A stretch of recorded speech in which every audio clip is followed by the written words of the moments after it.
Hi friends, welcome back to my channel. My name is Ashley Aireonna, joined by Marco on this beautiful Saturday morning. Nice and early, Marco. How you doing this morning? I'm doing great. How you doing? I'm doing really good. 49ers freaking in the Super Bowl. I've loved all the extra media and press conferences we've gotten to listen to and watch. So we're definitely going to break those down. Cam Newton came back with some comments that I thought maybe you and I could find interesting based on our previous conversations. But no, I'm doing really fantastic. I ate a bunch of cookies this morning. I've been staying at my friend's for a while, and I made them cookies like 2 days So ago, that was and your they ate the breakfast? When you said you're eating breakfast, you're eating cookies? well, okay, but I had like a smoothie and yogurt too. But Okay, I had okay. like So it's multiple cookies. so it was 'Cause like this balanced. is my problem is like I um I started with the cookies and I was just picking the chocolate chips like out of the cookie part, because I just wanted to eat chocolate. Okay, Just hold on. What wanted to eat chocolate. are And they then at I was least like, well, you oatmeal? can't do that because that's like you're an animal if you do that. So then I made a smoothie and I used like the cookie part that didn't have the chocolate chip in it as like if it was my granola. Wow, So, that's different. for everyone that doesn't know, we were supposed to have a show an hour earlier, but that's what I decided to do instead. And it was really important. So I asked Marco if we could push it back. Were they at least oatmeal chocolate chip? They were made with oatmeal flour. Okay, because it's Yeah, okay. yeah, like I blended it up. But I will tell you, the first batch that I made, we were out. We didn't have like oat flour, but we had oats, and you can like blend it and make it into oat flour. Mhm. But I didn't want to do that because I think the blender was dirty. So I used almond flour, and they were much more like I know people hate this word, but like moist. Like they were really soft, but they were kind of like more flat. But they were like so chewy and ooey and gooey and delicious. And then these ones, because we ate those in like 2 days, so then I made them again. I just ate like 7 right now. But when I made them again, I made them with the oat flour, and they're more like hard. I don't like them as much. I like them when they're ooey gooey Okay. chewy. So I'm a recovering cookie addict.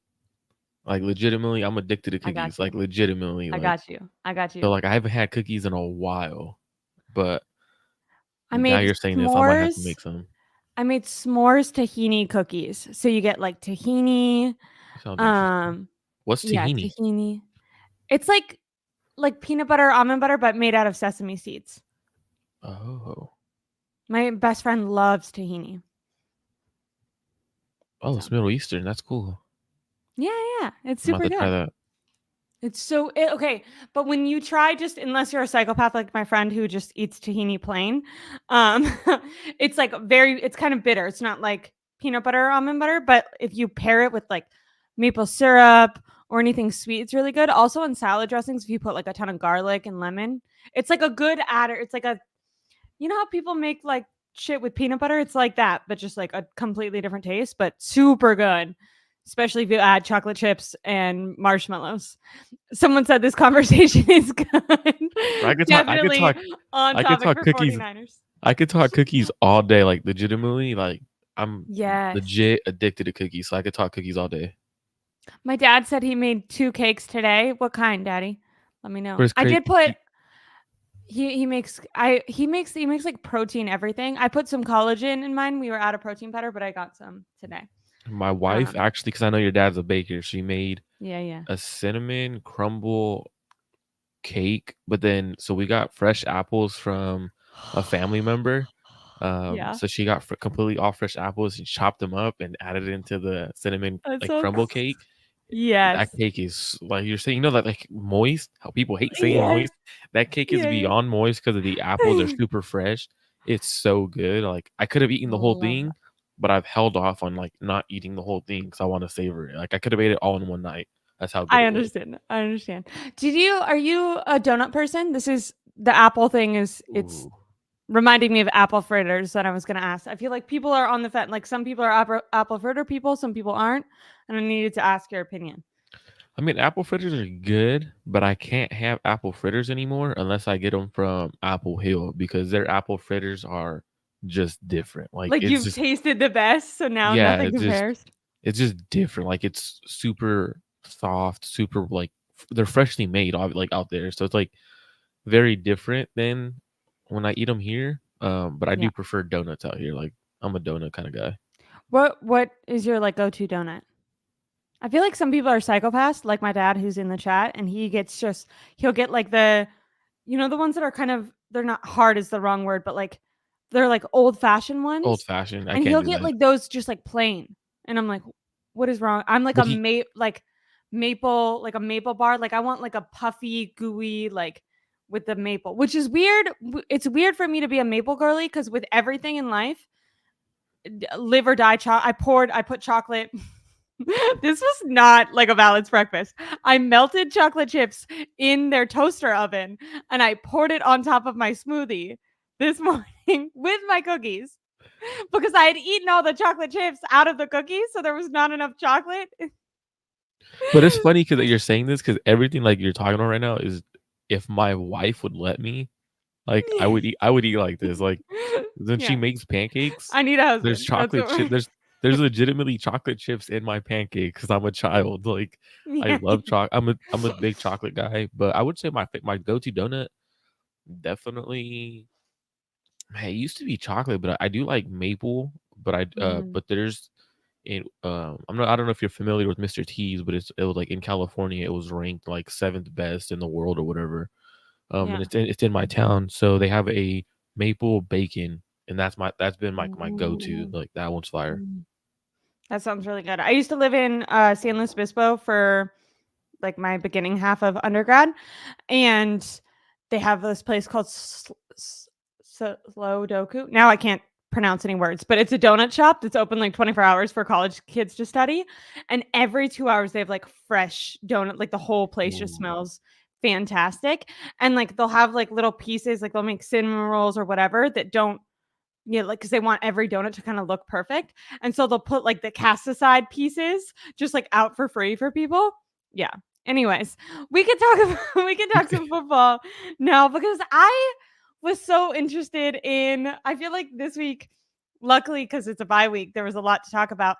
Um, I'm wondering, do you want to start with Jed York's comments or let's start with Cam Newton's comments because I found his kind of interesting. Cam Newton kind of doubled down on the Brock Purdy game manager versus game changer conversation, basically saying that the reason he still thinks he's correct that Brock Purdy is a game manager is because in order to be a game changer, and this is for Cam Newton's opinion, he has to be the best you have to be the best player on your team.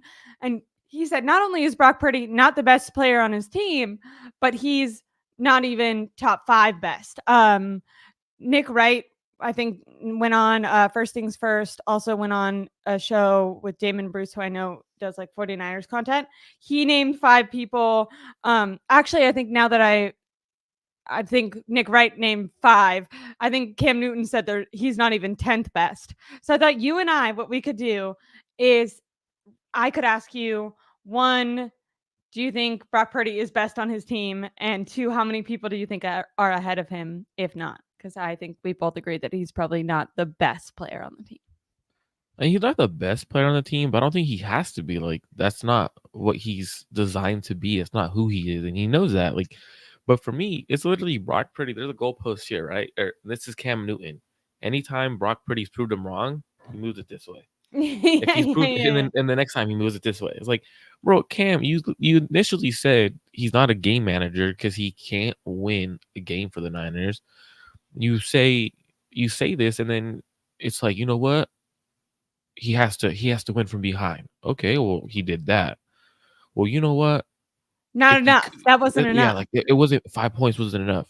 Okay, he did it from 17, and now it's you know what? He can't be a game manager because he's the 10th best. No, shut up, bro. Like it's sickening. In like yes, if you're not a fan of Brock, that's cool. Like I'm not.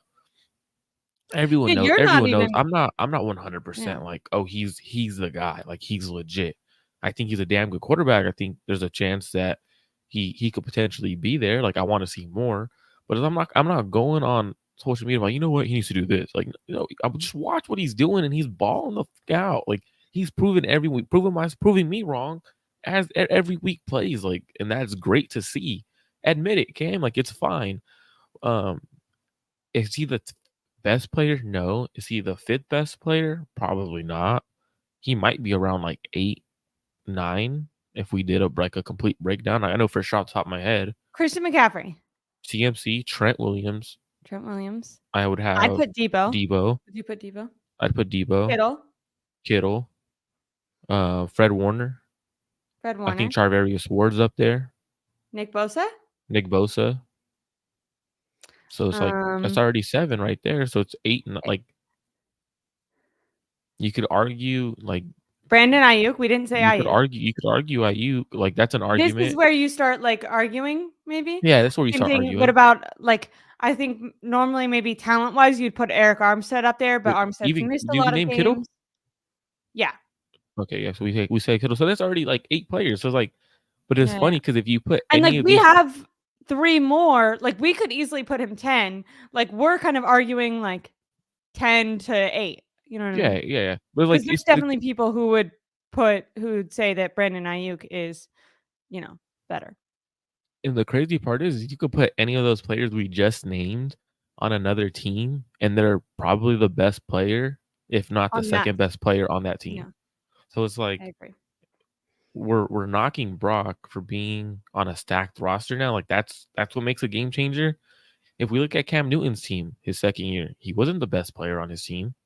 If we look at guys like Tom Brady wasn't the best player on the second. I mean, those years actually they had defenses that were stacked. Like looking at him, like wait, he wasn't the best player. Like, what are we doing? Like, I mean, I'm not comparing Brock to Tom. Like, I don't like. I hate bringing up Hall of Famers and like the best quarterbacks of all time. But it's like when you make a conversation or an argument, it's like you're killing your entire argument because some of the best quarterbacks to ever win a Super Bowl weren't the best player on their teams that year. For example, Eli Manning. Eli Manning wasn't the best player on his team any of the years. Like let's be real, but like he's won 2 Super Bowls, and you don't have to be the best quarterback or the most talented in the world to win a Super Bowl.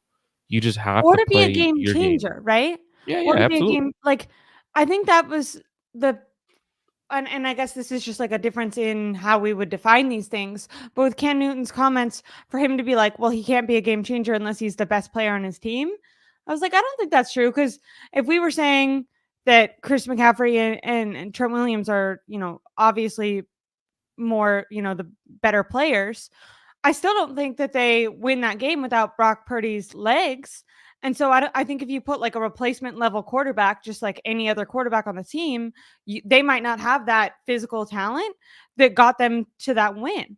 So I think just like him having that physical ability does set him kind of on a tier above like a Jimmy Garoppolo or someone who you would consider more of a game manager. And obviously those people turn the ball over, but like a Ryan Tannehill or something, like just a replacement level quarterback who can, manage Kyle's system. It's like, Brock Purdy is breaking records under the 49ers, yes, because of the talent around him and because of the coaching around him. But why is he optimizing those systems around him more than any other quarterback on this team could and has? And that is because there is an extra layer to him. Now, that doesn't mean he's Patrick Mahomes or he's, top 5, an elite quarterback. But to me, it does. I don't know why there's to me, it shouldn't be confusing that there's a distinction between like middling average player and like elite player. Like he's in between those. Like I think he's better than average and I don't think he's quite elite yet. I don't really even understand how people get so hung up on that, but it is a huge area of like contention both ways, I feel like. So I'm gonna play devil's advocate because then like for example, because we're both arguing the same thing. So like just to the person on the other side would be like, well, if you have someone who's average or replacement level, they're not down 17 at half. They're off. He doesn't throw an interception like at the half. Their offense is scoring points and not settling for field goals. Like I'm interested. I following that thought experiment. Oh, Jake Moody. Yeah, but I'm also interested because when people kind of talk about his comeback drives, one of the things they talk about is that Browns game, right? Not only that the last two that he's just had. Well, he played objectively really bad in that Browns game, but most people will put that on Jake Moody. Do you think that if Jordan Love comes back in that game, doesn't lose his mind and throw an interception? Because it looked like they were walking down the field up until like he gave the ball away, and they definitely could have either tied it up or scored a touchdown right there. If the Packers win that game, is it a guarantee that Brock Purdy is a starter next year, or do you think it's possible Kyle Shanahan is calling Kirk Cousins? Not I said it necessarily at that both he halves. I said what? it at both halves. Actually, I said, you know what? I said Niners are down in Green Bay game. It was because of it looked like it was because of Brock. Like he was not playing good that game, right? Like in the first half, he wasn't playing up to his level. And I said it sent a text to two of my good friends, and I was like, you know what? If Brock doesn't come back and change his game around, you're gonna have thoughts of you just lost to the seventh seed, the youngest team in the NFL, with a quarterback who's in his first year starting, and then you're gonna start having those conversations. Is he the quarterback? Internally, externally, national media wise, like was it a fluke season? Like that's the conversation. Luckily, he turned it around, so we don't have to have that conversation. But then Yeah, the same thing happened in that Lions game. I had a Vikings fan we're watching the game with, a family friend. He goes, "Well, looks like Kirk Cousins is your guys' quarterback." Like at half, yeah, like we're down 17. yeah, Like, yeah. well, you guys will have Kirk Cousins because it's people understand Because like Kyle's love for Kirk, but I also think like I think if Kyle does go out and sign someone, it's a big mistake. But also at the same yeah, time, if Brock shows you in your Kyle Shanahan that he can't win those kind of games or win the Super Bowl in a shootout fashion with the high level quarterbacks, it's also what you're in the situation with Jimmy Garoppolo a couple of years ago, a quarterback that couldn't win those kind of games in those moments, right? Like you're kind of yeah. back to square one. So at the end, I don't know. Like I hope we win the Super Bowl so we don't have to have those tough conversations. To be honest with you, like because And see, those are hard conversations. the thing is, I do think for for me, and this is just my opinion personally, I think if they lose to Patrick Mahomes in the Super Bowl, Brock Purdy is still guaranteed the starter next year, and it's not really a question because there's no like there's kind of this feeling of there's no shame in losing to the best of the best. Not that they're like I do think it's so incredibly pivotal. I think Kyle Shanahan wants it. Think this team wants it. Think this team needs it to kind of justify every decision that they've made. The Cristian McCaffrey trade that we'll talk about later, Jed York already celebrated. The choosing Brock Purdy as a starter, trading away Lance, all these things, going out and getting, signing Hardgrave. I think it winning the Super Bowl obviously validates all that, just their entire strategy over the last, the entire Kyle Shanahan regime. But I do think if they lose, there could be like this feeling of like no, like the reason I think it's questionable if Brock Purdy is the starter if they lose against the Packers is you were supposed to blow those teams out. So Hmm. at halftime when you're trailing, when you look horrible, and also and maybe I'm having some sort of like bias and you could refresh my memory, but it does feel like when the 49ers have lost and scored only 17 on offense or just lost in general. Like it's been because of the quarterback. So not every win is because of the quarterback, although some of them are. Like I said, I think a huge part of that comeback has to do with Brock Purdy's legs. I don't think they win that unless he has that extra level. I'm advocating, like I don't want people to get it wrong. I'm advocating that I think Brock Purdy is a step above a game manager and they should not trade him. But the reason that I understood the like devil's advocate side of if they would have lost that Packers game would like I don't think it was a guarantee that Brock Purdy is a starter because you start questioning, you know, can he elevate this team? Because anytime this team is lost, it's been because of the quarterback. Maybe and maybe some wins have been because of him, but not every win. Where I think in the Super Bowl there's going to be more of a acceptance because it is the Chiefs and the 49ers aren't favored by 10 and all that. Obviously, depending on how it looks. If Brock Purdy goes out there and throws 4 interceptions in the first half, you're like, what the fuck? But I If don't Brock throws anticipate four, that's if gonna happen. Brock throws 4 interceptions at the half like he did Sam to the Darnold Ravens, time, baby. Sam Darnold. You think? There's a someone who bet Sam Darnold MVP. Like Stop. there's legitimately someone I have to follow. I'll find the on Twitter. Someone bet it. It was like because his money line is outrageous, so they put like $20 on it or something like that, and they would cash out like mega. So it's like for them, it's like oh just $20. But like man, like that would one that would be insane. Two, I man, it's a hard conversation because like you could put wins and losses on quarterbacks, right? Like that's usually quarterbacks get the blame and they also get the glory and the fame because of it.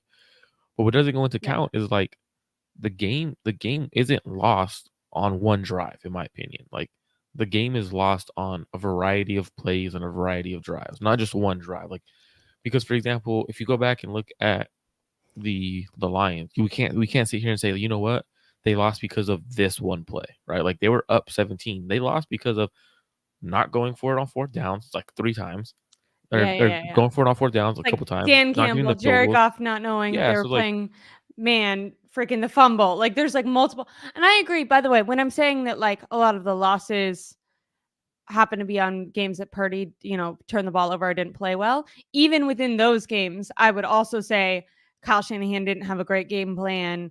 Wide receivers had certain drops. The defense has not been nearly as dominant as the defense that we're used to on this 49ers team. So I'm not saying that I think that every loss is on him. I'm just saying when we're talking about people who are having thought experiments of like, is this guy the guy? It seems to be the reason he's qualified as like a game manager is because if he does just manage the game and not like turn the ball over and risk something, that they will win. And and the reason that I think the Super Bowl is different is because I don't think that that's true for the Super Bowl. I think in order to win the Super Bowl against Patrick Mahomes, even if he managed the game perfectly, didn't turn the ball over, did exactly the game, I think there's going to have to be an extraordinary play. I think he's going to have to utilize his legs or make some sort of tight window throw because I think against a team like that, defense like that, a quarterback that can score as quickly and as well as Patrick Mahomes can, I think that there's going to have to be a next level play where even if Brock Purdy just played solid, it wouldn't be enough, which is kind of why I think even if they lost, there wouldn't be like this whole like, oh, we need a new quarterback, Brock Purdy type thing. but I think also at the same time, like the 49ers have shown that they're willing to upgrade at any position at any moment, right? For example, Jimmy, no one was expecting to trade up. Trey Lance, no one was expecting him to be traded right away, get Yeah. benched or after the injury, and I Brock don't know. Purdy to Jed be the York guy. maybe knew. We'll get to that. That's a great conversation, and hopefully when we do get to that, but like, Yeah. We'll do that right after this. but then no one expected Kyle Shanahan to say, "I picked up the phone and called Tom Brady to see if he's willing to come play for us this year." Like Yeah, you don't people say aren't that kind talking of about stuff. that. Like people sorry to interrupt you, but I feel like this is such a like any other year with all the quarterback chaos that's been going on, this would have been a main topic. Going into this year, not last year before Brock Purdy, like after Brock Purdy started, did so good. Everyone was like, oh my gosh. Brock Purdy went on, was it with Rich Eisen? Where did he go on? It was like 2 weeks ago. No, it was so during the every game, like the media meets with certain players. So like Mm-hmm. it was during, I want to say it was before the Packers game. I thought that's when it Okay. came out. And like when he met with the media at that Yeah. time, he was like, well, yeah, like Kyle that's when Shanahan. Brock started saying a little too much. It's like, Yeah. oh, well, the media didn't know that because Kyle and John and Will you tell our viewers what he said, just for people? Because I swear people really have not talked about this enough. so But Kyle Shanahan essentially, so like paraphrasing everything, um, Kyle Shanahan essentially told um Brock Purdy, you know what? We're gonna roll. We're gonna see if we can sign Tom Brady. You're still our guy, but you're gonna be the backup, um, because you're injured right now. But like, you don't say that unless you're like, if you're sold on someone, and they should have been last year, because Kyle said he was sold after 3 games. yeah, Remember, he said he was sold after yeah, 3 games, and he knew he was the real deal before then. Um, yeah, so he went on and he was like, well, because you're coming off an injury, we're going after Tom Brady, but you're gonna be the backup. I yeah. was like, okay, well, it's Basically coming off saying an like you injury. can be Like, the starter unless we get Tom Brady, and yeah, if we like, get Tom Brady, you're the backup, and we're going to try to get Tom Brady, which means Tom Brady said no. First of all, it was also kind of crazy because I think the narrative, and not even narrative, I think the truth up until this year was that Tom Brady might have been willing to come to the 49ers, and the 49ers were the ones that didn't take advantage of these opportunities. And I kind of think it's funny now that he like actually retired, they finally call him up and he's like, I'm actually done now. I But blame Tom Brady's yeah. friends for him not being a 49er right now, because if it wasn't for his friends and family throwing him a retirement party, he would have came and played. Like, because he literally said, like, it was crazy because, like, I want to say 3 weeks before that news came out for Tom Brady potentially being the Niners quarterback, he was like, he was asked a question like, yeah, he was asked on a podcast, have you had like thoughts of coming back to play? He goes, actually, he goes, in March or May, there was a few teams that were asking me if I would be willing to come and play, but my friends had just thrown me a retirement party, so I had to stay retired because it would have been a waste of a retirement party. So I was like, this dude, he was thinking about it hard. Like he was like, another ring. Like he was thinking about it hard. The fact that his friends threw him a retirement party, it's all their fault. He's not our quarterback this year. Because he still could play. I guarantee you, if Tom suited up, he could still play right now. But yeah, it's just interesting. Would Like, you rather have Tom? Would you rather have Tom how he looked on the Buccaneers his last year or Brock Purdy now? I thought Tom Brady didn't look bad actually, so I would definitely Okay. take Tom, because like we also got to remember, you're putting Tom Brady to be just the like his presence and his experience on the field. Like his talent was still there. Like he still was able to Leadership swing the might ball. keep Tarvarius Ward from going and partying in fucking Vegas. We'll That's get to gonna that be a in a second, conversation but because he Jesus might need to utilize Christ, that. that's Chase literally. Young is going to be freaking chasing if Tom Brady's on the field, on the sideline, screaming at him. I don't know. I don't know if you've seen my thumbnail, but that's literally my thumbnail. Party mindset, and my title kind of, we go on before we talk about anything. My title to my show today is, do the 49ers have the wrong mindset heading to Vegas? Like, that is dangerous. For Dangerous. All anyone who pro. for anyone who didn't Jeez. hear, and I know some people are saying it's an exaggerate or Over overreaction. exaggeration. That's the right word. Overreaction. Overreaction. And he is an all Pro Bowl player, previous champion, Super Bowl champion for the Chiefs. By the way, Charvarius Ward had a press conference yesterday. And I know that you don't need to talk down the other team and give them bulletin board material. And it's, maybe even good to kind of talk up your opponents and show that you have respect for them. He referred to the Chiefs as the best team in the world like 20 times in 5 minutes. Like he was just like, best quarterback in the world, best coach in the world. I'm like, you have a coach right now that's not that coach. Just like he said, best team in the world, best tight end. I'm like, George Kittle is right over there listening to you. What are you doing? Called It's like literally he's a all of their spy. players the best, their team the best. Multiple times referred to how they're a championship team, how they have a dynasty, how it would have been hard for the 49ers to beat them last year, how it's going to be hard for them this year, but they have a chance. But I don't know, they're going up against the best team in the world. Like, repeated that 400 times. But all of that came after when he was first asked about going to Vegas and about preparing for the Super Bowl. Charvarius Ward paused and said, well, it's in Vegas, so we're probably going to turn up for a day or two and then lock in. But you know what's crazy though, Ashley, is no Marco. one caught that comment. I Like, know. that comment blew by everyone because it's in Vegas. Like, no one, I didn't see anyone talking about that comment. To me, that comment is the most outrageous comment. And I know he could be completely joking around, but it's like, you gave a conversation that shouldn't Crazy be to say had. Like, that. It's it's, crazy to say that. I don't care if that's a joke or not.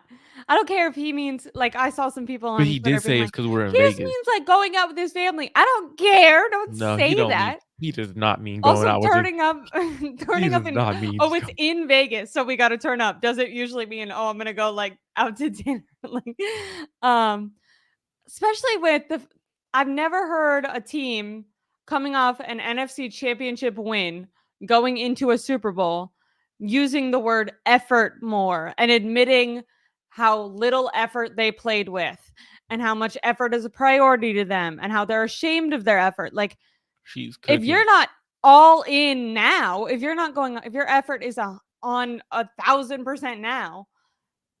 So yeah, just mixed with the effort conversation and the fact that multiple Fred Warner, Nick Bosa, everyone in the world has seen the Chase Young clips. The fact that effort has been such an issue for this team and specifically this 49ers defense. And then you have one of their most important defensive players coming out and saying the first couple days in Vegas, they're going to go out and party. I do think that that is willing, is worthy of at least a, where is your head at, whether or not you're actually going to act on that. I think the 49ers are staying pretty far away from the strip. I know that I think they have curfews. Not I don't know if Tarvarius those. Ward. Yeah, Tarvarius Ward Ward is on like, the you guys strip. have fun. I'm paying the fine. I made an extra $1 million when I got in my all pro bag. You guys can just keep that. I'm gonna go out. How do you feel? One, just about this team's effort problem. Effort admittance. I don't know if that's a word, but admitting that they have played with a lack of effort in general. And then, do you think that Ward's comments maybe are indicative of that sort of mindset that seems like they're not understanding how big the moment is? I know they have the mindset, right? Like, but it doesn't sound like they have the right mindset right now. Like, cause like the fact that they're saying this effort. You're in the damn Super Bowl. Why are we talking about effort? Yeah, like that. So to me, and then Tarvarius Ward saying, I'll be partying up the first 2 days." Man, you know what song he has on his mind right now? He has that Rihanna song on his mind. Throw it up. Or watch it all fall down. Strip clubs and dollar bills. That's literally Tarvarius Ward's mindset right now. Like, to me, that is crazy. Like, wild. He's over there thinking about sapphires in Vegas rather than the Super Bowl. Like, and if those who don't know what sapphires in Vegas is, look up Sapphires Las Vegas. You'll know exactly what I'm talking about. That is exactly what Charvarius Ward's thinking about. And to me, that's the worst mindset to have. Like, yeah. Now it could be it could be all fun and games. He just like, imagine you're Kyle Shanahan and you hear that. I don't care.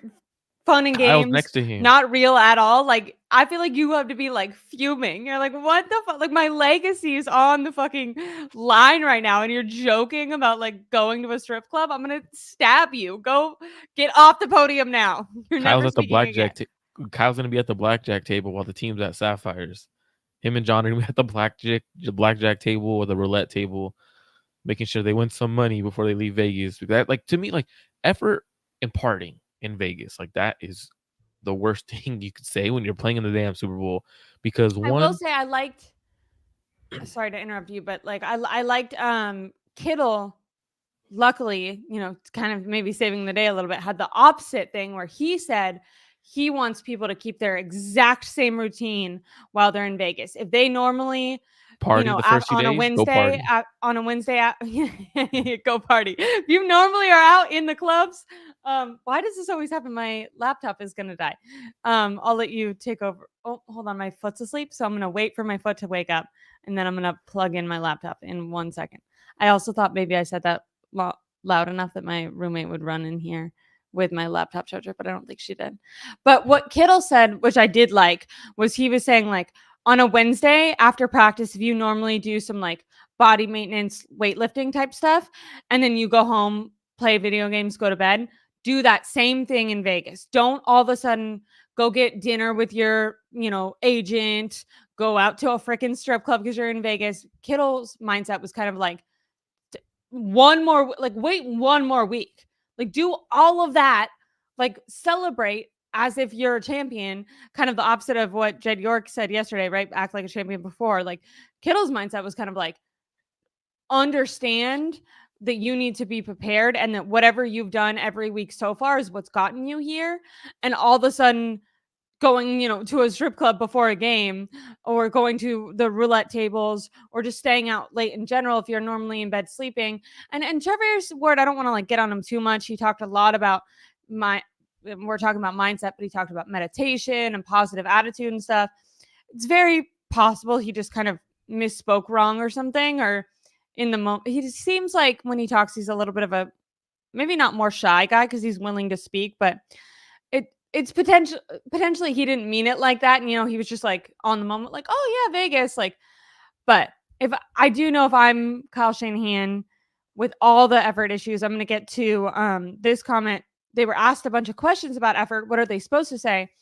I mean, they had the opportunity to be like, we knew what moment it was and we were giving our 100% effort. And for whatever reason, it didn't. If you can give effort and still lose a game or still miss a play. I think Gibson on that viral play where Chase Young doesn't give any effort. He's not making an effort. He's like jogging. Gibson goes like 100% and he misses the tackle. Like, but that's not a lack. Like when I look at that, I don't think Gibson did poorly. I think that I'm gonna go find my charger before my laptop dies and this crashes. So I'm gonna let you. So I'll go ahead and I'll talk about this Yeah. comment while you get that. So they were asked a bunch of questions about effort, but the thing is though is those effort plays should not be asked at this point. And the reason why they were asked is because of the lack of effort from the 49ers. If you turn on the film, there's a lot of effort plays. 2 touchdowns from the Detroit Lions were because of effort. One by Chase Young, and the other was a gang of them. Like they just are not pursuing to the ball. So those questions are asked not because the 49ers reporters and media personnel want to ask about effort. Like those questions are not asked because they're like, you know what? At random. Yeah, there's not at random. It's on the film. So it's like that should not be on the film at this point in the season. Like everyone should understand that the effort should be at the extreme high. But since it's not, that's why they're asked. So they're being asked questions based off of their play, not necessarily. It's like I'm not going to go to a media press conference and be like, you know what? I'm going to ask this random question about effort. It's like they're asking. Like the only reason that everyone's asking about effort is because it's very clear that there's a lack of effort on the film and on these viral plays that are going off. Absolutely. And it was crazy because I know we were talking about like the mindset in Vegas and whatnot. Do you remember when Emmanuel Sanders took the rookies and the young receivers, bought them all for the Super Bowl? He bought them all like Versace robes, and then they went and rented Lamborghinis and Ferraris at the Super Bowl when we played the Chiefs. What happened last time? He gets overthrown. He gets overthrown. Celebrate after. So for celebrate me, after. Let that be a learning lesson. lesson. It's just for me. I love Kittle's comments because Kittle did understand the moment. He understands what's at stake right now, and I think he needs to be the kind of guy who gives the speech before they head out onto the plane or while they're on the plane. The reason why you don't go meet with your agent, go meet with your family members, is because one is going to turn into a regular dinner with your agent, and then it's going to turn into going to see your family for a few hours or an hour, and then your buddy who's there is going to text you, and then someone else is going to text you. And at the end of the day, you're so drained and you're so tired, and you're in Vegas, and you get the temptation to go out and party like Charvarius Ward wants to do. And to me, I think Charvarius Ward probably didn't mean anything against it. He might party on a regular Monday and Tuesday when he's in Santa Clara. Like he might have a spot where he goes and gets a drink and relaxes. But the fact that he said that they were in Vegas and they know they're in Vegas is kind of concerning. Like, now they do have curfews. Do they have curfews every night or just the night before the game? Pretty sure it's. I don't know if it's just the night before the game. I could be mistaken. I thought it was every night. But I could be, because I know night before the game in any game for 49ers, they have to be checked in their hotel room at a certain time with their security and everything. Like they're treated like kids. Like they really are, like on a regular game. So I'm guessing during the Super Bowl, unless you're like a star. Even the stars, I feel like if Nick Bosa is like, but the good thing about the stars is like they're probably not doing that. Nick Bosa is usually carrying his mom up to the hotel room because she's usually jacked up at the hotel room, from what I've heard.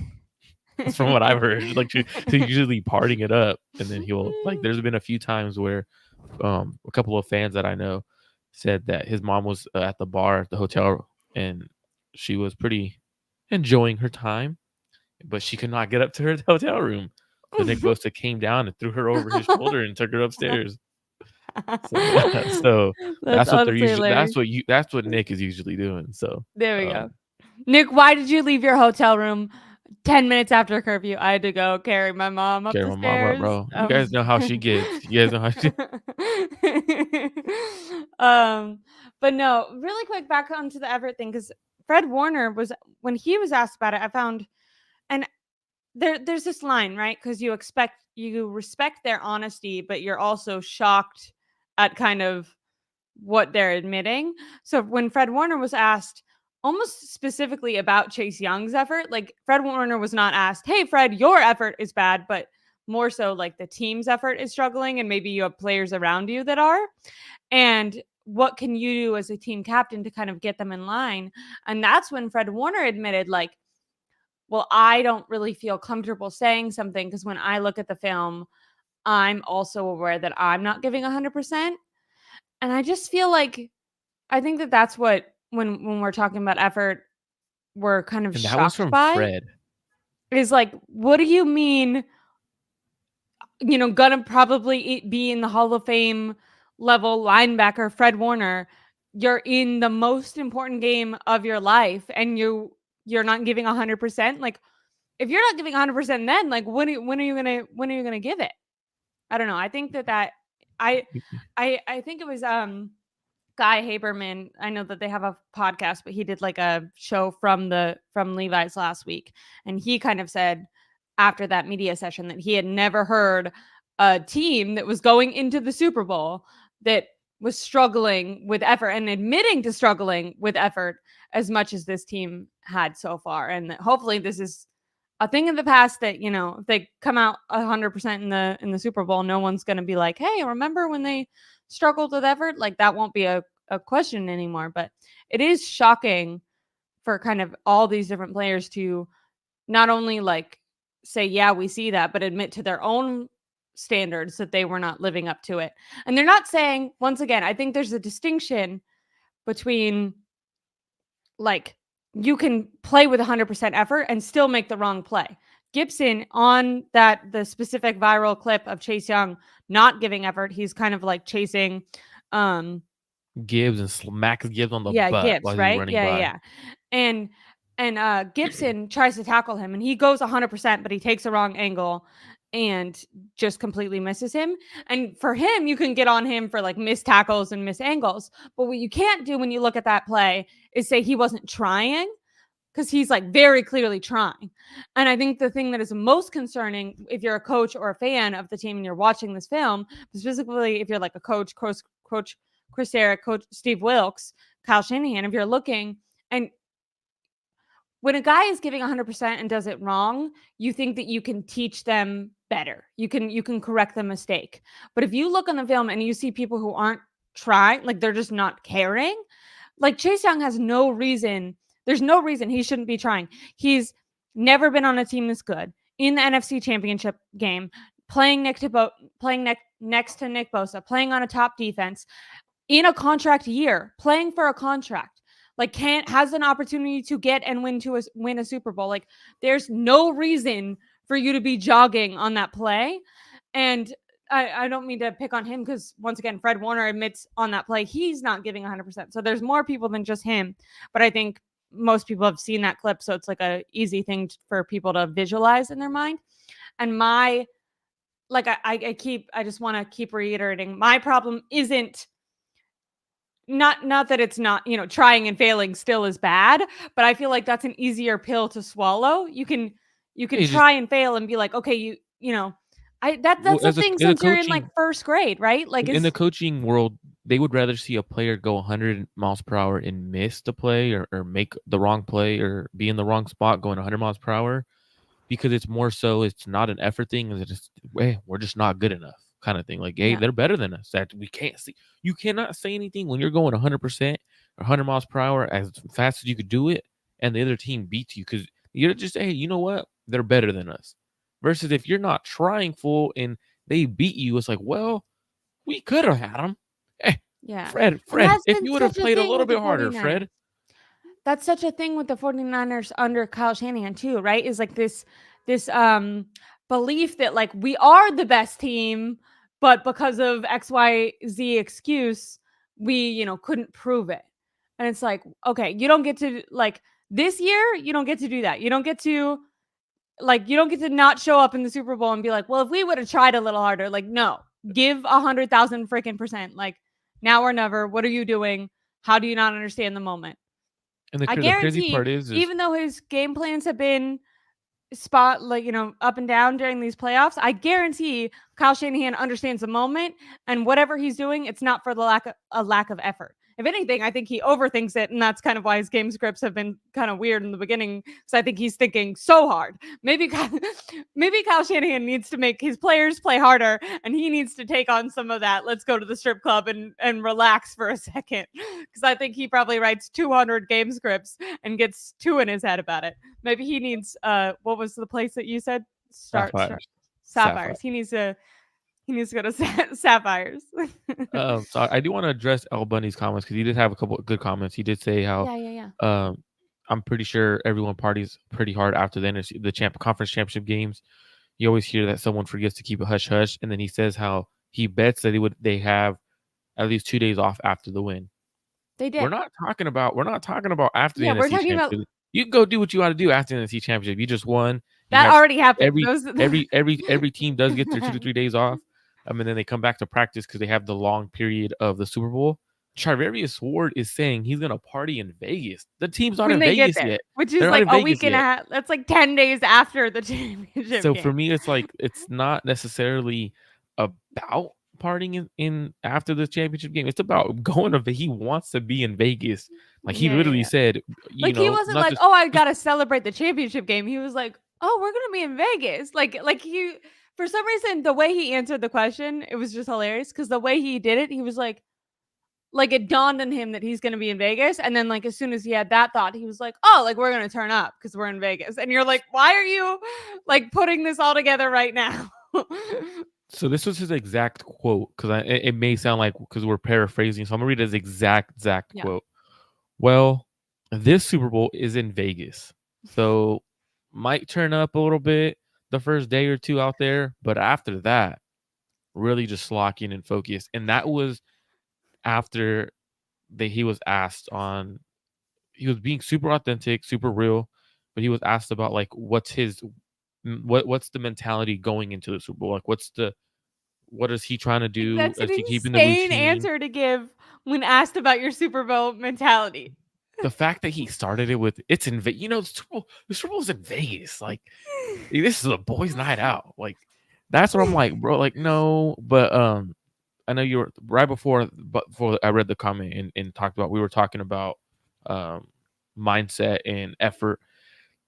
I'm gonna ask you one question. Do you see the offense have a lack of effort at any point in the season in any games? That's kind of interesting, right? Or is it like more of a defensive issue? I mean, definitely, like if I'm thinking about Christian McCaffrey, no, 100,000% Brandon all Ayuk the blocking? time. Brandon Ayuk, 100,000%. Joanne Jennings blocking, being ready for his moment when Deebo Samuel went out. Even Deebo Samuel, basically since that Eagles game, whether it was injury or lack of effort in the beginning of the year, since that Eagles game, I feel like every opportunity he's been in the game going 110%. Brock Purdy's had his down games, but definitely not for a lack of trying. Even with him, it's kind of the Kyle Shanahan thing where you're like, okay, you're pushing it too hard, and now you're not playing as well as you should be. I mean, Trent Williams, you see, like he was about to cry after the NFC Championship game. You see how ready he is for the moment, how happy he is to be able to play in the Super Bowl.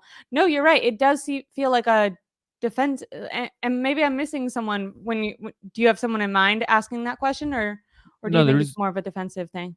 The reason why I ask is because like effort, when you see players in effort, it's normally you see it in run blocking, their routes on film, and stuff like that from the receiver room. Like, okay, I know I'm not getting the ball this play. I'm not going to run my route full, right? Like I'm the fourth read. I'm the third read. I'm not going to get the ball. So they lack on their routes or in terms of run blocking. You don't see that on the film. Defensively, you do. And what I think that is a sign to is the defense doesn't respect Steve Wilks. Yeah. I think it's a defensive. Yeah, because like under DeMeco Ryan, are they making those comments? Are they doing like is Fred Warner saying, "Oh yeah, the NFC Championship game I didn't show up to"? Like I legit think if DeMeco Ryans or Robert Saleh was the defensive coordinator right now, you would see players like Chase Young get benched for the lack of effort. Guys like Fred, Fred, Yeah, like you want to, make an example. guess what, Fred, you want to have a bad couple of plays? All right, well, sit. Like, and that was the kind of Yeah. mindset and the mentality of those defensive coordinators where with Steve Wilks, and we talked about should Steve Wilks be back on the last show. It's one of those Yeah. ones where you're looking at it and it's like this mindset, this effort issue isn't a player. It's a player thing, but I think it starts with the coaching. Coaching isn't holding their players accountable. One, and that starts with Steve Wilks. You're the defensive coordinator, but it And also it's kind starts of with Kyle hard. Like, how Shanahan. is he supposed to? I think I like that you brought it to Kyle Shanahan because it's kind of hard. Like, how is it felt like under Robert Sala and under D'Amico Ryans, there was this faith in Mutual the two of respect. them. Yeah, there was this mutual respect not only from the players and the coach, but also from Kyle Shanahan and the defensive coordinator. And the players could see that respect, right? And that made them respect that guy. And that made whatever D'Amico Ryans or Robert Saleh said be like that was gospel because they knew that Kyle Shanahan was going to back whatever that those guys wanted. Well, this year, these players have seen the opposite. They've kind of seen if Nick Bosa whines and complains that he's not getting sacks because they're not calling the defense a certain way, well, Kyle Shanahan's going to talk to Steve Wilks and they're going to call it a different way. Oh, we don't like that he's up in the Mm-hmm. field. Okay, I'm Well, going you to better talk to get your Kyle ass down Shanahan. here. We're gonna do what the players want and what makes them more comfortable and move him. So I kind of don't even blame Steve Wilks for not, having such a strong, I guess like ironclad hold on everything or being able to be more harsh because like how is he supposed to coach with agency and authority if every move he's made has kind of been chosen for him. Like you can't run your scheme, you can't do what you want, you can't play call where you want. You're going to adjust to these players' concerns and then you're supposed to be able to, be the one that says, "Hey, I need you to do this." Like no, like you're just a figurehead at this point. Which And so that kind of sucks for Steve Wilks because I kind of agree I was if I was going to ask you like if they lost the Super Bowl or something or even just about this effort like who's to blame. I do agree that I think most people, including myself's mindset, would probably go to Steve Wilks. But then it's like, well, who put Steve Wilks in this position? Like, why is he coaching like this? Is this how he wants to coach? Or is this the area he was put into based on how the team has treated him since the beginning and how Kyle Shanahan has treated him since the beginning. absolutely, and like when I asked that, it's like I'm looking at him like, hey, Steve Wilks' defense isn't playing to the level. It's just a lot of the same players. Like it's not like it's a new complete team. Like it's a lot of the same players under D'Amico Ryans and stuff like that. And we didn't see a lack of effort when we had D'Amico. We didn't see a lack No. of effort with Saleh. So for me, I'm looking at him like, it's coaching. Coaching, you got to hold your players accountable. You got to have that effort mentality. And I feel like Steve Wilks is a laid back mentality. And I think the Niners defense needs a energetic mentality, a hard nosed mentality. And at the end of the day, it goes back to Kyle. Like as much as like people blame Steve, it goes back to Kyle. You hired this guy. You knew Yeah. from the beginning who he was on from interviews, playing against him, coaching against him. You knew who he was. You decided to hire him. You could have gone another route. You could have gone internally and hired Daniel Bullocks or someone else on the roster, Yeah. someone who's going to hold these players accountable. The players who've seen a very long time and they're comfortable Have with. familiarity with respect. Yeah. So Yeah. like for me, I think at the end of the day, it's coaching. I don't think it's necessarily the players because we've seen these players play with extreme effort for against us a lot of teams. So for me, it's definitely concerning, but I also think Super Bowl's here. I don't think they're gonna have any lack of effort plays, and if they do in the Super Bowl, that's very like disappointing if they do. Very disappointing. Really quick, I'm gonna because we have a couple more topics that I definitely want to get to, so I'll try to speed around them. But really quick, Al Bundy said Steve Wilks would have been fired if Green Bay won. I kind of agree. I thought that he definitely would have. They probably would have wanted to make some changes, maybe not 100% because I don't know. I don't have a guy on my mind who they would have replace him. Although the linebackers coach I think um is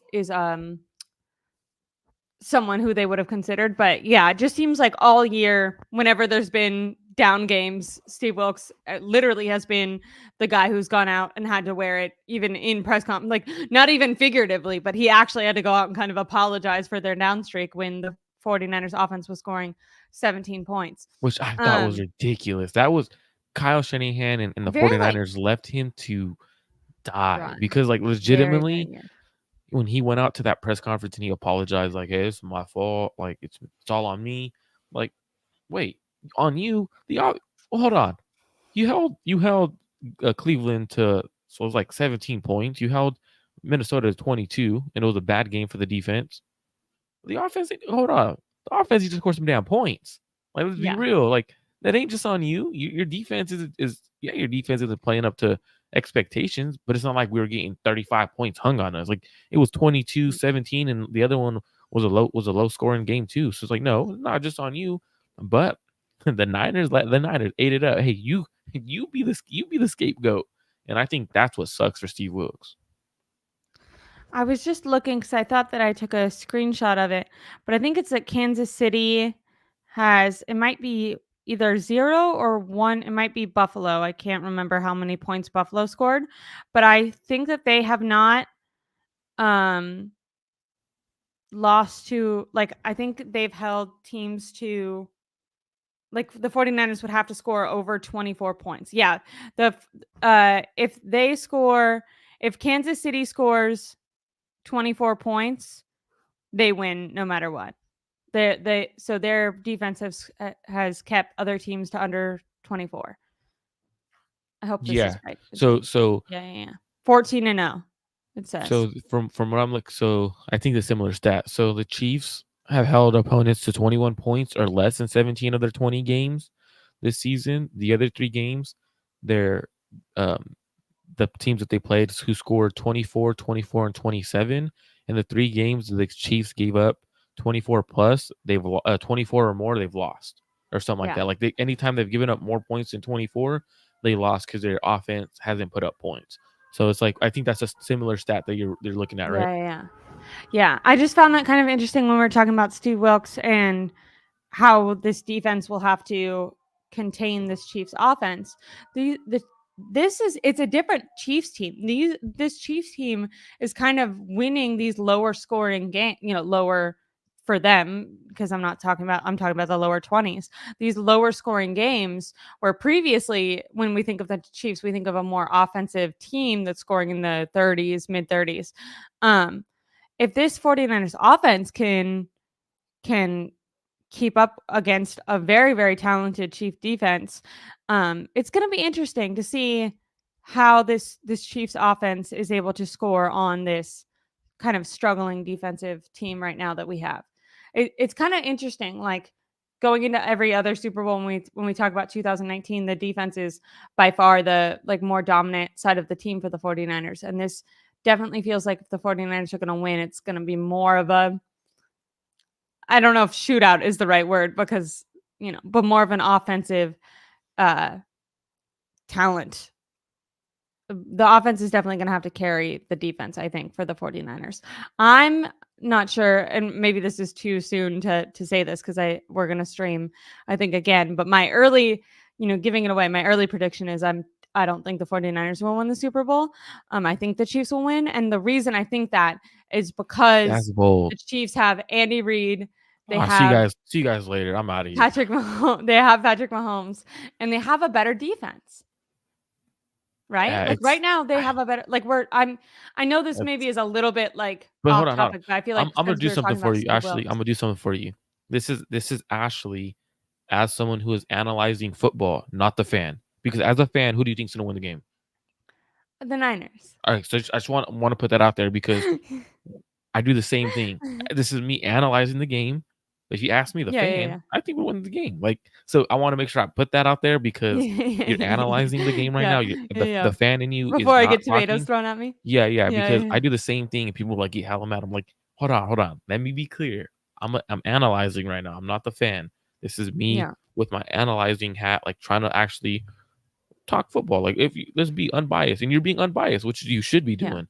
And so I just wanted to put that out there.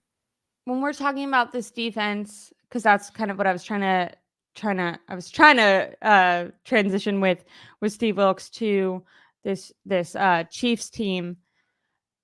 Do you think that the way to attack the Chiefs is going to be to kind of try to slow down the run and make it more of Patrick Mahomes beat you, Patrick Mahomes, Travis Kelce beat you?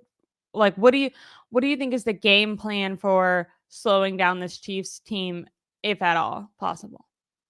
Well, their offense to slow down their offense, it's kind of been a similar situation they've been doing all season. If you could take away Kelsey, Yeah. um, Hope that and the you could, other receivers drop the ball. yeah, you just kind of like forced Rasheed Rice to beat you, the rookie, and he's a good rookie. He's not. It's not like he's not a good receiver. He's a good receiver. Now, how do you Um, take away take away Travis Kelce? Everyone and their mother has tried. Do you just you tell Fred Warner like, I don't care if you never tackle a running back, freaking stick with Travis Kelce no matter what? no, what I What do would you do is say? I would do what Bill Belichick used to do, and a lot of good defensive coordinators used to do is you could put your number one corner on the tight end. Like it, you could put your corner on the tight end. Like it's nothing against that. Like, so I Yeah, wouldn't you mind should seeing definitely treat Kelce as a receiver. Yeah, receiver, I'm in my treating him as a opinion. Yeah. receiver. Like to me, he's a receiver one. He's not a tight end. And okay, if Trivarius Ward's in the box, taking him on, um, I'm willing to have Trivarius Ward man up with him, follow him, shout him everywhere he goes. Trivarius Ward, you're on him. Like that's kind of what I would do, and if I'm the Niners. But you could also even put a bracket over him. Like, okay, hey, you know what? We think he's that good. We're gonna give you help because now he has a three-way go because he's in the inside. Can I ask a stupid question? Yeah. What is a bracket? So a Like, can you bracket is explain that? so yeah, Yeah. so a bracket coverage is essentially like I'm not the best in terms of like breaking stuff down or stuff like that. So a bracket coverage is when you have someone like Trivarius Ward who is in man, but they're taken away underneath, right? Like they could Okay. jump the underneath routes. Like they don't have to jump them. They don't want if they don't want to, if they don't feel like it's an underneath route, but they have the underneath. They could jump at any moment because they have a Okay. safety over the top. So essentially, Okay. wherever he's going, there's two guys going. So like you said, like it's Okay. literally a bracket around So him. would you do Travis Ward and Jair Brown back there with I Travis Kelce in the I middle? wouldn't do the rookie. I would rather have Gibson, Oh, and okay. it, not necessarily in the middle because like depending on you're not having him legitimately be in the middle, right? Like Charvarius Ward is on his hip, and if he breaks inside, Charvarius Ward is going with him. Balls. Like anywhere he goes, Got it's you're literally in man. Anywhere he goes, he's following him. But you have help over the top essentially. So if you want to jump a route underneath, or you do go underneath more, you have more advantage to be aggressive covering the routes.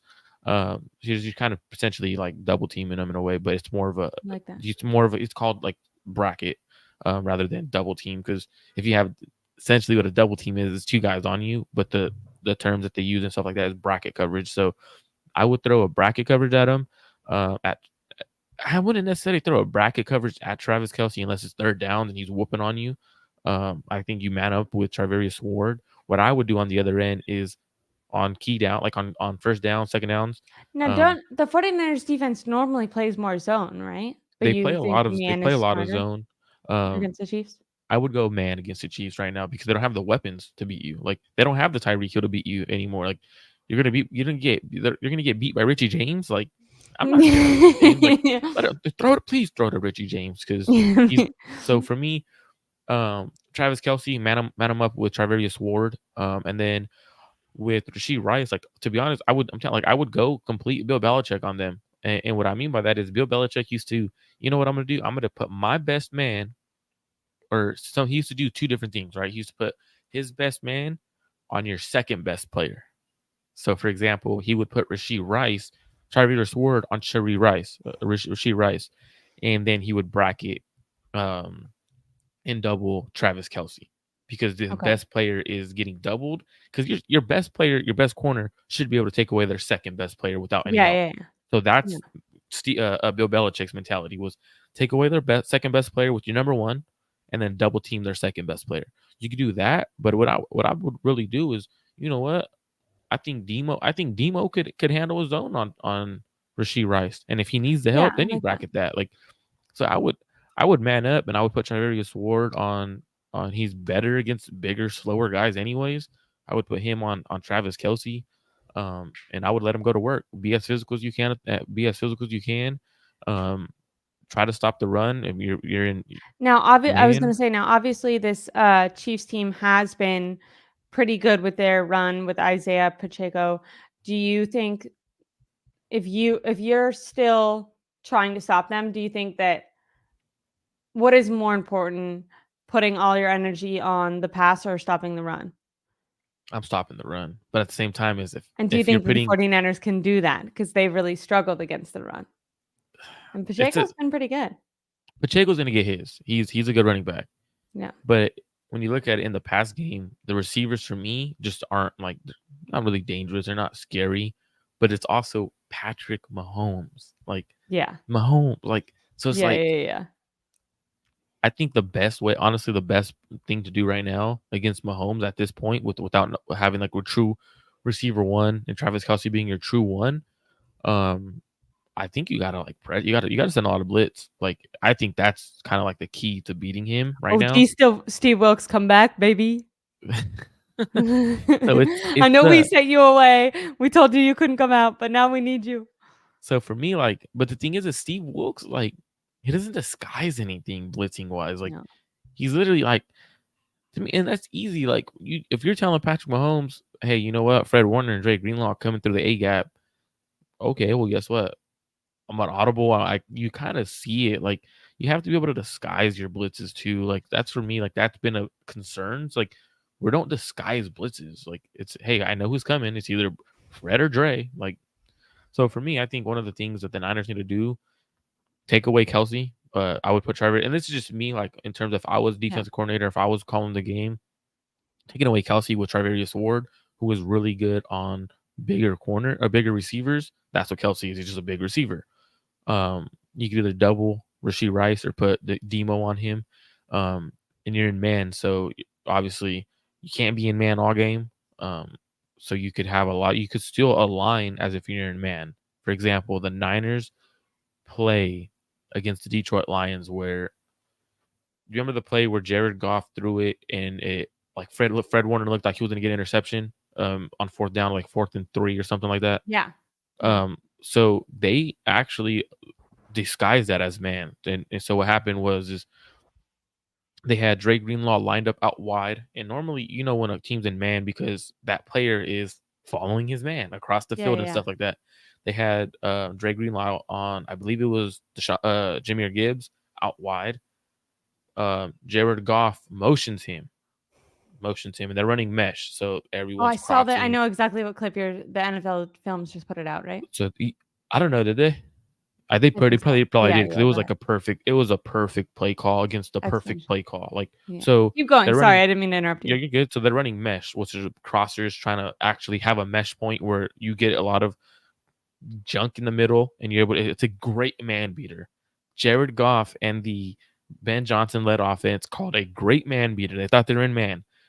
Dre Greenlaw out wide follows Jahmyr Gibbs into the slot. They think they have what they're doing, like perfectly aligned. They call it.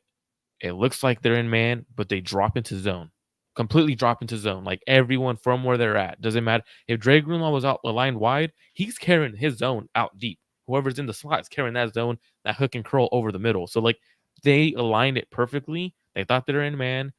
They run all their crossing routes. Then nothing's open because you're in zone. You took away everything. That's why that 4th down didn't work. That to me is disguising I of the like look. that. So I like that. you could disguise your looks So that he way. can do it, just disguise more. I wonder why he doesn't like I feel like a lot of times he just lines up and plays, but like he's definitely capable of And disguising more. so for me, Hopefully like with I the want to see him disguise because if you don't disguise against Mahomes and Andy Reid, they're gonna pick your ass apart. Like they'll run circles Did you around you. see Alex Smith? He was asked about the 49ers Chiefs matchup and he said that the 49ers Chiefs were going to be in for it and that they would have to win a shootout. The 49ers would have to win a shootout. I wouldn't be shocked. So, It's Andy Reid. It's Andy Reid and Mahomes. Like people mm. people are like talking about Andy Reid. Like I get that the offense has not put up points, right? But our defense just gave up 34 points to Jared Goff. Like, yeah, I Yeah, get yeah, the yeah, Detroit yeah. Like Lions he have can't move. Like he can't move when the defense struggled. and Patrick what's Mahomes can crazy is move. the Jared Goff Lions does have better weapons in terms of like Yeah. Sam Laporta. He's a top 3 tight end, top 4 tight end already in the NFL as a rookie. Amon-Ra St. Brown is a lot better than any receiver. They have like their receiver twos are better and stuff like that. So they have 2 good running backs. They have better weapons, but it's Jared Goff. Like the game plan, Jared Goff that the Niners played against Jared Goff. When we talked about it, you and I both have said, take away the run, force Jared Goff to beat you. They did the complete opposite in the first half. Second half, they completely take away the run, and look what happened. It's like, oh, Yeah. You're oh like, my why god. did that take you so long to understand what every like casual fan knew? Definitely going to be an interesting matchup. I'm glad that so we'll have one more week to discuss it before the game actually comes. Really quickly, I did want to transition into, because I thought something interesting that was abnormal that happened this week was Jed York showed up to the press conferences and he had a lot to say. Before we talk about what he had to say about Christian McCaffrey, because although salacious, maybe a little bit less salacious, what I found most interesting is that Jed York said that Kyle Shanahan came up to him 2 years ago now, when Jimmy Garoppolo was playing basically on a side field prior to the 49ers, by the way, then bringing Jimmy Garoppolo back. But they had announced that Trey Lance was going to be the starter, handing over the team to him, keys to the car to him, preparing him for an entire year behind Jimmy all offseason. Kyle Shanahan supposedly goes up to Jed York, says, hey, don't hold me to this. It's subject to change. But right now, I think that we found something and that our best quarterback is our third string quarterback. And you know what's crazy about that? Yeah. Is Jed York said Kyle told him week 1 of that training camp. Yeah. So Brock Purdy has Hold thrown up. a football 2 times since being there because Hold he was up. once again sharing third string freaking snaps with Nate Sudfeld at the time. So Kyle Shanahan saw Brock Purdy throw the ball legitimately twice and then decided screw literally everyone else on this team. I guess my first question would be, because when I'm listening to this, I'm like, why is he saying this? Like, this is completely unnecessary information. So clearly Jed York thought he was going to get, pats on the back for knowing, for Kyle Shanahan knowing this. So 1, do you think that that's true? 2, do you think that's insane if it's true? 3, why did Jed York say this before they won the Super Bowl? Like, this seems like the entire Jed York conversation, I was like, this is so premature, sounding like victory laps before you made the ultimate victory. I don't know. He must have the What was your script or takeaway? something. He must have the Yeah. script. He's 'Cause, like, it's coming, baby. It's coming. Like, for me, So seeing Jed York, you don't see owners talk before the Super Bowl. You hardly see owners go to a press conference, especially when that's not scheduled. Like, owners don't do that. So and I'm you gonna heard give. him say that, right? Like, if it was up to him, he would want to talk. He'd want to talk every week. He wants to be like Jerry Jones. Ego. Yeah. Ego. I'm gonna tell Jed York a quote he said in 2018.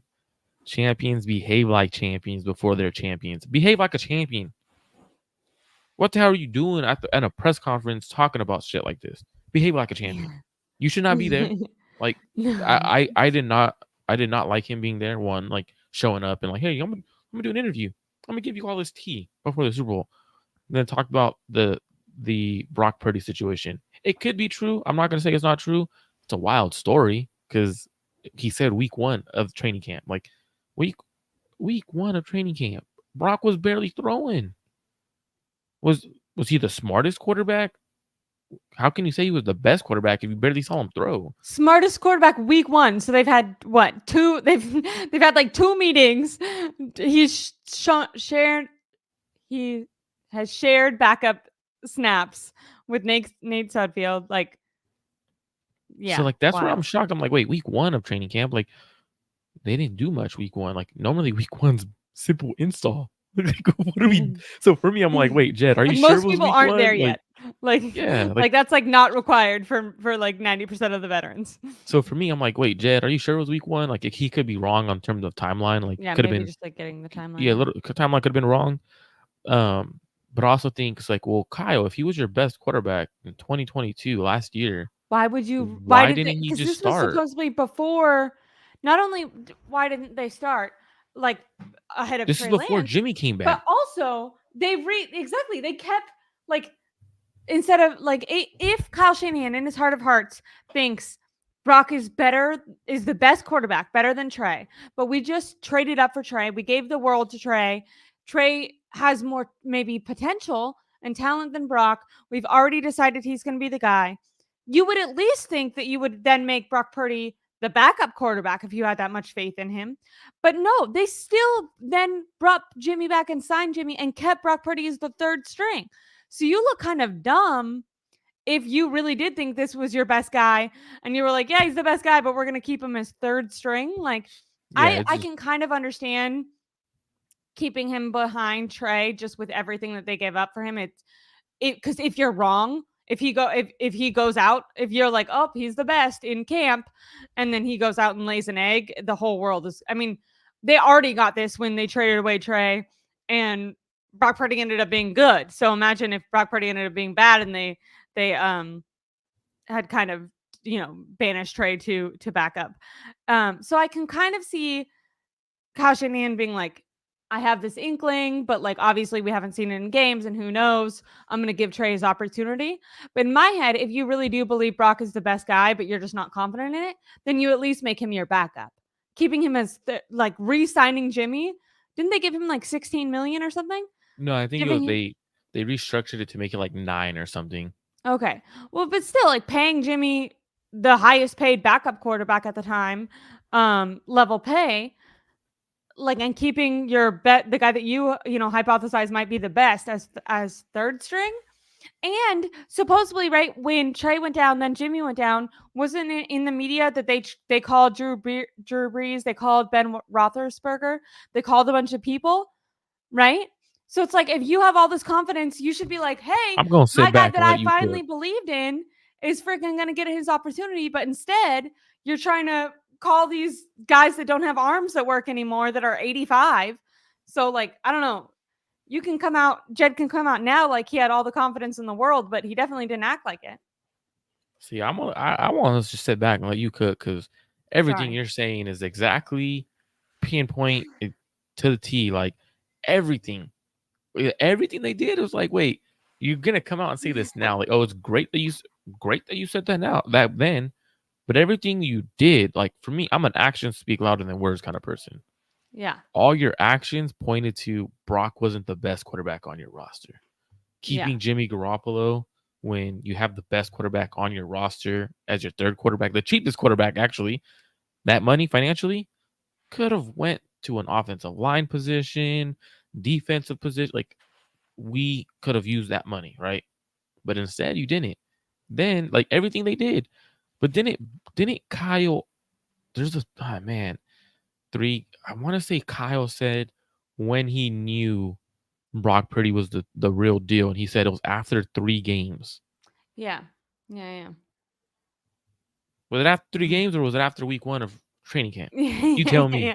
Like, No one has their you tell story me. straight. I was gonna say Peter You King. I tell don't know me. if you heard him, but he came out and he said that Kyle Shanahan and John Lynch told him, which I don't even understand this. Are they just calling up Peter I'm King and excited for this telling him things? conversation. But supposedly they let him know that in the draft room they actually had Brock Purdy in the third or fourth round.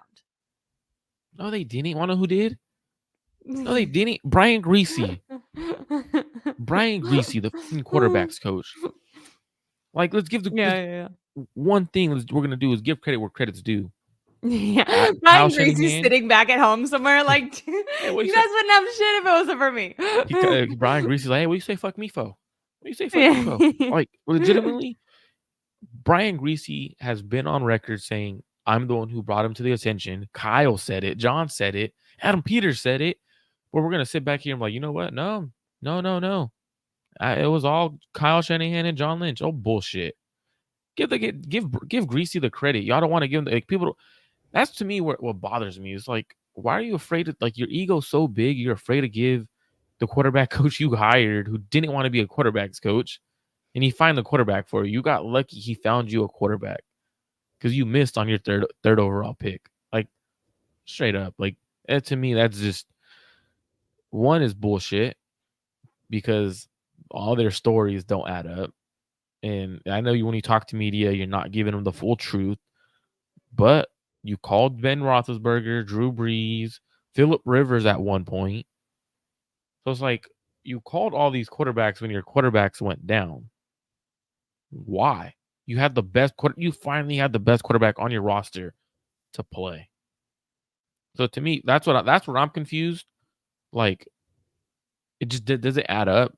And then Brian Greasy, like them trying to run a victory lap that they hit on, like they're trying to like, oh well, we actually had him in the third round grade and got him as a seventh rounder, like at the last pick.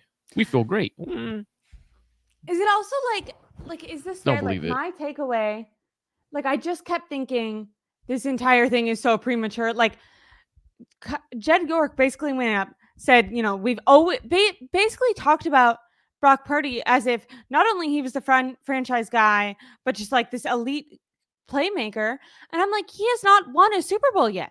He is not like, and yes, he's definitely overperformed. I'm not trying to take away from Brock. He's so overperformed any expectations what any other Mr. Irrelevant has done. But like, you have not signed him to a franchise deal yet. Like, do you not think his agent is somewhere writing this like, oh, they knew fucking week one, like, blah, Real blah, that's deal. another $100,000 dude. Like, hundred I don't know, thousand like million just from like dollars. a business perspective, I'm like, you're a billionaire. Like, what are you doing? Like, you just are making his price go up. And also, if he goes and throws 4 interceptions in the Super Bowl, you look like a moron. Like, you couldn't have waited 1 week. You Yeah, couldn't I have thought waited 1 week to take your victory lap about Brock Purdy. Like, that's so stupid. Same thing. He did the same thing with Kyle Shanahan. Someone asked him something about if they would have lost against the Packers or if they lose against the Chiefs or whatever, and about Kyle Shanahan's regime. And Jed York basically, you know, said like Kyle Shanahan has the keys to the franchise. He runs this, like, blah, blah, blah. And once again, I love Kyle Shanahan. I want him to be here. I'm happy he's the 49ers coach. I believe he can win a Super Bowl. Even if he doesn't do it this year, I think he could do it again. Like, I want him to be the coach. But as the owner, as the guy who's supposed to be in power, as the guy who like it seems so premature. Like, if he does lose, I'm not saying fire him, but don't be like, you got 10 years to figure it out. Like, this is all on you. Like, there should be some sort of a pressure applied. And there's going to be none of that because the week before the Super Bowl, you went out and told the media that he could basically do whatever he wants and win or lose. He's a good guy, so he's going to be around. Like, I felt like Jed York's comments just in general were so weird. We'll obviously get to his comment about him convincing Kyle Shanahan to get Christian McCaffrey. But really quick, just on that, like, last thing that I said, do you have, was that also your takeaway? yeah, like to me, it's like you're doing all this right. It's irrelevant to come to as like to bring all this stuff up, like in terms of as an owner, like in an interview you weren't supposed to do. Like you kind of walked into this and you're trying to prop your players up or like give that storyline for the Super Bowl. But if you don't win it all, then there's an issue. Like there's a true issue if you don't win it all because when you're looking at it, you're pretty much telling us he found his guy. So there's no fucking excuse now. He found his Yeah, guy. you're right. Because Kyle's always had that, like, oh, like, you know, Well, it was just, I but you're was like, no, convinced it's a to. perfect marriage. Like, you're going out there and like bestowing them, and Kyle Shanahan might be in the background, like, give me one. Wait a I was minute. Wait a convinced to minute. get Jimmy. I was mourning the loss of Kirk Cousins when we extended and we traded for Jimmy Garoppolo. If I would have had Kirk, he would have won. He just would have won that Super Bowl. You would have hit Emmanuel Sanders deep, and I'm just, now that's kind of how I feel. Like he complained about being convinced into Jimmy Garoppolo the trade. So it's like, does he really have the keys to the franchise? Because John Lynch convinced him to trade for Jimmy Garoppolo. They paid Jimmy Garoppolo.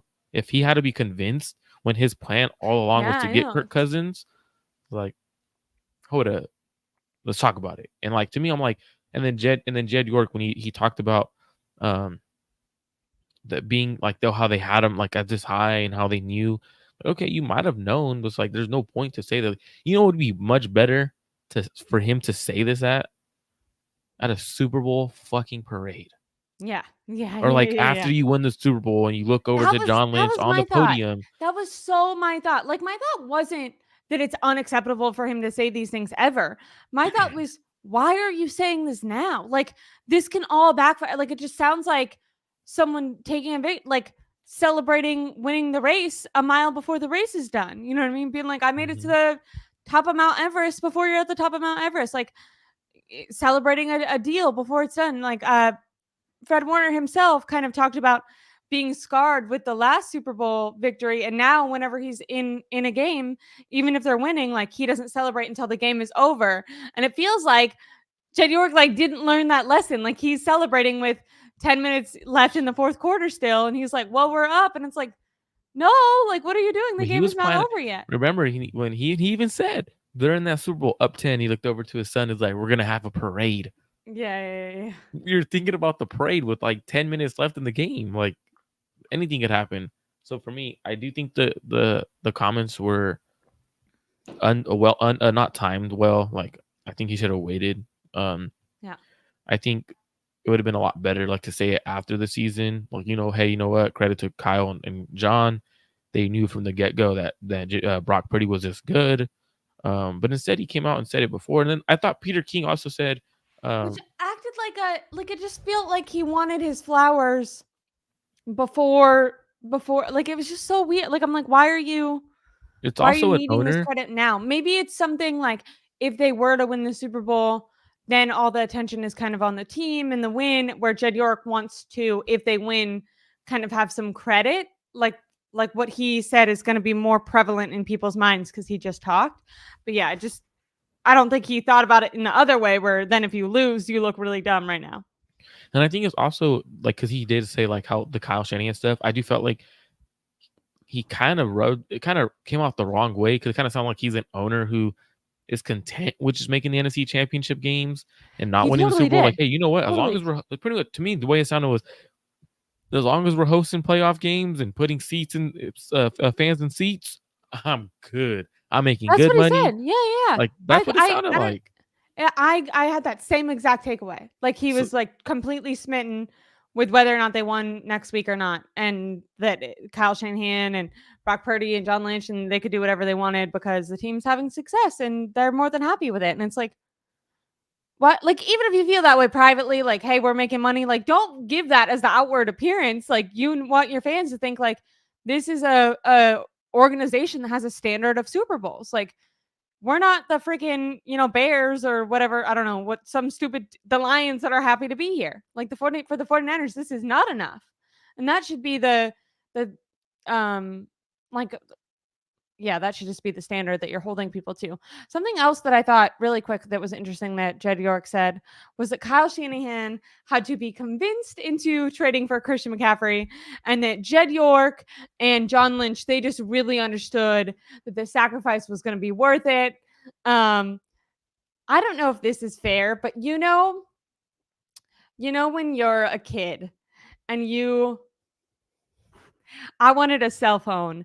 My dad wouldn't give me a cell phone when I was a kid, right? And I wanted one, and so I go to my dad, and I played a lot of sports growing up. I was always doing stuff after school. We kind of lived in the middle of a forest called Forestville, the middle of nowhere, and I'm kind of like, you want me to be safe, Dad? Like, I don't need a cell negotiating. phone. I don't need a cell phone because what I mean? Like, what am When I I going to get use that when I for? get kidnapped and You you don't know know? where I'm at. But yeah, yeah, yeah. And like you make it sound like their idea.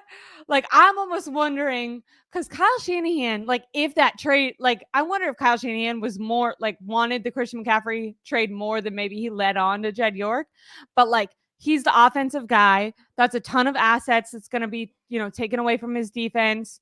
Potentially Christian McCaffrey does continue to struggle with injury. Like if that trade goes wrong and Kyle Shanahan really advocates for it, that could make him look bad. So maybe he wanted to make sure, like, kind of act like, hey, this isn't my idea. Because then if it does go wrong, like, hey, I'm not the one to, I'm not the guy on the chopping block. I'm not the one to blame. But I have a hard time thinking that in his heart of hearts, Kyle Shanahan was just so against getting Christian McCaffrey. Kyle Shanahan seemed in love with the idea from day one and has been smitten I mean, people are talking about how smitten Brock Purdy and Kyle Shanahan are. I think the real romance is Christian McCaffrey and Kyle Shanahan. I think for me, it was more so Kyle wanting CMC, but like, I think it was more so like the capital we're giving up. Are we giving up too much for a running back? And I think that was more so what it was about the situation. And Al Bundy, this wasn't a player. This wasn't a coach, players and coaches. This wasn't a coach talking to the media. This was actually the owner. The owner was legitimately like just speaking honestly as he could. Like I felt like he was just telling you how it is. You know what? Me and John It convinced him. didn't Like it seem was kind of like Jed. You know what it kind of felt like though? Ashley, kind of felt like Jed was like, "Hey, give me credit for Christian McCaffrey. I'm yeah. the one. If it wasn't That for was me, what how Christian I took McCaffrey away from would that not too. be here." Like that's kind of like it. Yeah. Literally, Like if they win and Christian McCaffrey has a great game, I want you to remember that I advocated for I'm this, the one who got and him I here. actually had more foresight than Kyle Shanahan did. You know, Yeah, and like like I knew it was going to be a lot, but I knew it was worth it, and I'm willing to do as an owner. I'm willing to sign the do checks whatever it and make the takes. trades that we're gonna we need to make. I'm gonna take the chances. It definitely did seem like that. Like once again, taking a victory lap before you kind of made it. And Al Bunny, we agree. Because he said, my point is that they all do it. We agree that coaches, players, even owners probably lie. I think our problem was that Jed York, Was too like honest. he was too on. Like he could have lied more. Like he, like He he was came like out and was just Charvarius Ward. telling shit for no reason. Someone Like gave I him think and everyone else Charvarius was Ward the like, you don't honesty even room. gotta lie. You just don't gotta talk. Like that was just unnecessary. Yeah, whoever Um, spiked Treverius Ward and Jed York and Jed's yeah. drink Truth with serum up tonic in truth there. serum because they were like, Truth "Ah, serum. I'm going to the strip club when I hit Vegas. First 2 days, I'm partying, and then I'll get serious about a Super Bowl." And then you had Jed York like, you know what? I'm the reason why Christian McCaffrey's here. Like, and I kind of felt like he wanted to like give himself the credit for Christian McCaffrey because Christian McCaffrey is one of the best players in the NFL. Like, I'm the reason he's here. If it wasn't for me and John, like me convincing both of them, like, you know what, we need him. I don't care about the draft picks. We need that player. Kind of felt like he was trying to give himself credit. Like, hey, you know what? I see you over there, the owners who are involved heavily. I'm involved heavily. I just don't do it to the Yeah. media. But now that we're in the Super Bowl, my player is offensive, most likely going to win Offensive Player of the Year. I'm the one who traded for him, not John, not Kyle, me. Give me the credit because if it wasn't for me, he's not here. So I don't think Kyle didn't want Christian McCaffrey. I think it was more so when Jed was like, you know what? If we don't get him, the Rams are getting him. You choose. You want to play him or do you want to have him? Yeah. And I kind of felt like Kyle, if it wasn't for the draft capital they're giving up, Kyle would have been like, I'm all in right away. Yeah. It was Yeah. just the capital. I think Kyle Shanahan was more capital. Like he was trying to think like, you know what? Like we need those draft picks when realistically you're not going to hit on a player as good as Christian McCaffrey with third rounders. Like it was a great trade. But I just kind of felt You're like gonna get a kicker that misses kicks and some running backs that they're gonna cut or trade away the next year. yikes. Yeah. Definitely just a hilarious moment for Jed to show up, and someone even asked him that too. Like a lot of, owners like to get involved all the time, and you've done a great job at kind of sitting back.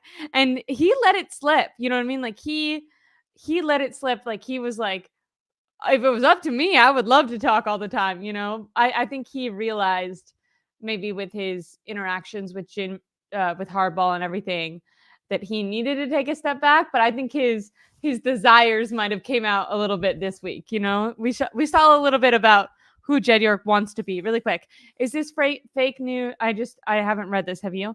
Dak Prescott on the way to the San Francisco 49ers. Definitely fake news. Fake news because I don't even think teams can make trades anymore. No. Fake news. If anything, it's a rumor. Yeah.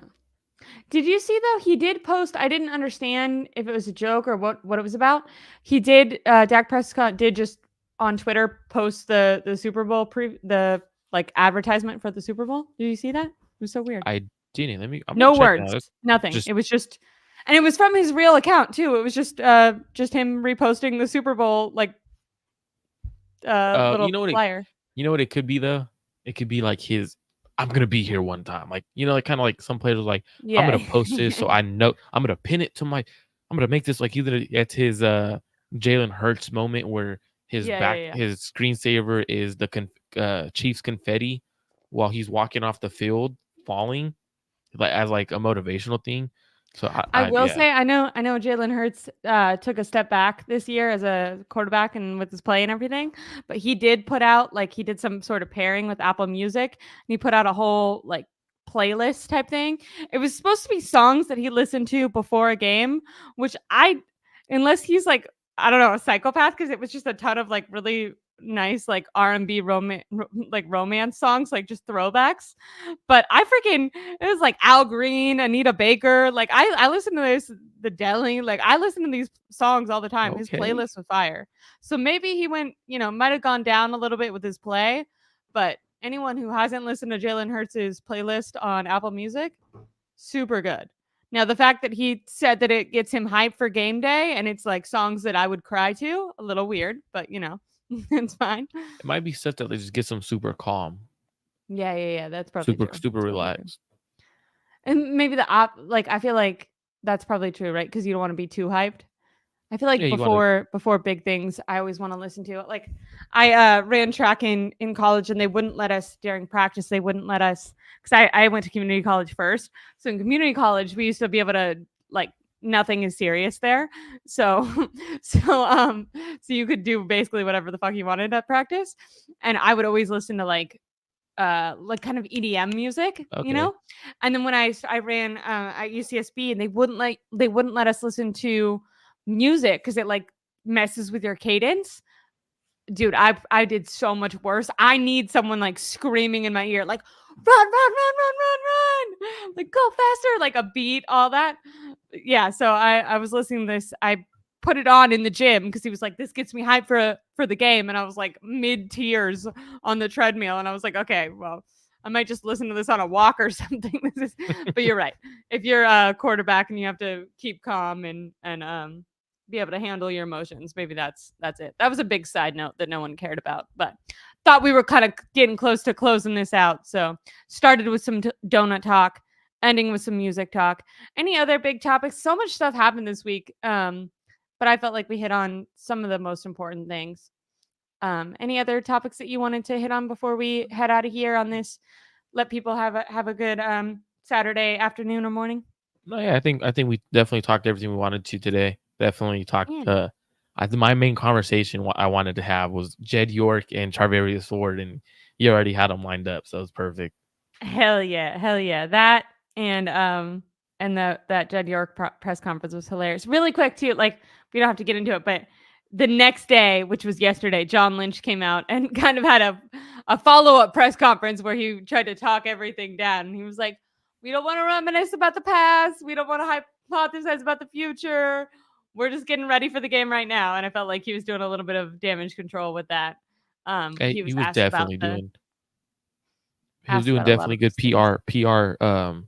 PR conversation. Like it was like, well, it's let's do this, this is this and that. Like it was kind of that. Like so it was interesting, very interesting, like two different like balances. And for me, I thought it was John Lynch was definitely coming to rescue like Jed York. You what the I guarantee you looked at him like, Like in the office, him and John Lynch and Kyle Shanahan were like, bro, like fucking, now they we were have with to go deal with PR. this bullshit. Like they were for sure with PR, like with their public relations team, when like they walked up to Jed, like, we told you not to interview yet. Why? I'm the owner. I can do what I want. Like, Yeah, yeah, um, yeah, the Doy TV, shout out yeah, to you. I do see your question there. He has one question for us. What position yeah. should the 49ers draft? Ooh.